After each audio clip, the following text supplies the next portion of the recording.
পশ্চিমবঙ্গে পঞ্চায়েত ব্যবস্থার তিনটি স্তর বিশিষ্ট।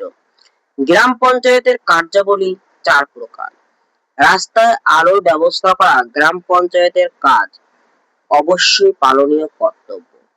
ন্যায় পঞ্চায়েতের বিচারপতিদের কার্যকাল 5 বছর।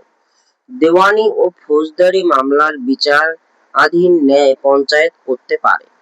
পঞ্চায়েত সমিতির নির্বাচন সদস্যদের সময়কাল 5 বছর।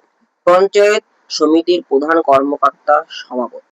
পশ্চিমবঙ্গের জেলা পরিষদগুলিতে প্রতিটি ব্লক থেকে 3টি সদস্য জনগণ দ্বারা নির্বাচিত হয়। জেলা পরিষদের সদস্যদের কার্যকালের মেয়াদ 5 বছর। গ্রাম পঞ্চায়েতের সর্বোচ্চ পদাধিকারী প্রধান। জেলা পরিষদের সভা অনুষ্ঠিত হয় 6 মাসে একবার। পশ্চিমবঙ্গে অর্থ কমিশনের কার্যকালের মেয়াদ 5 বছর। পশ্চিমবঙ্গের পৌর বিল পাস হয় 1993 সালে।